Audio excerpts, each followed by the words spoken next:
আমরা কি থ্রেট পাচ্ছি না? আমাদের আমাদের জীবন এবং পরিবারকে নিয়ে কি কথাবার্তা হচ্ছে না? হয় নাই?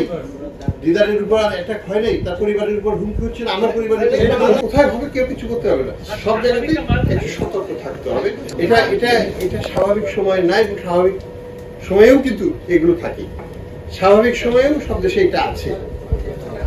কাজেই আমরা এটা করতে যাচ্ছি, এটা আরো অনেক আগে থেকে এটা করা উচিত ছিল। ঠিক আছে, আপনারা সেভাবে লিখতে চান লেখেন।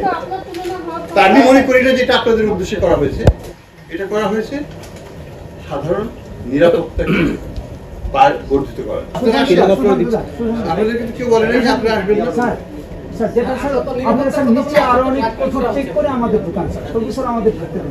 আমরা যেখানে ব্যাপারে আমরা আমাদের নিজেদের স্টাফ,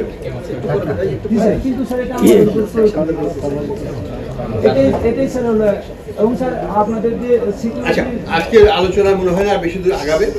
আপনারা আপনাদের অবস্থানে আছেন, আপনাদের ব্যক্তিগত মতামত আপনাদের রাখার অধিকার আছে, আপনারা রাখুন সেটা, ওটাকে আমি চেঞ্জ করতে পারি। ব্যক্তিগত মতামত না থাকে গণমাধ্যমের অধিকার। আমি সরকারিভাবে বলতে চাচ্ছি আমরা যেটা দিয়েছি সেটা একটা নিরাপত্তামূলক ব্যবস্থাপনা, এবং সেটা নিরাপত্তার সাথে করা হয়েছে। এখানে প্লিজ সাংবাদিকদের উদ্দেশ্যে কোনো কিছুই করা হয়নি, অ্যাবসলিউটলি সিকিউরিটি রিজন এবং সিকিউরিটি গ্রাউন্ডে এবং ইন্টারন্যাশনাল বেস্ট প্র্যাকটিস থেকে মেনেই। আর আমি এই বিষয়ে কথা বলতে চাই না, আমার অন্য কোনো বিষয় না থাকলে আমরা শেষ করতে চাই। লিলি হালাল বিউটি সোপ, বিএসটিআই কর্তৃক সনদপ্রাপ্ত দেশের প্রথম হালাল বিউটি সোপ, দীপ্তিময় উজ্জ্বল ত্বকের জন্য।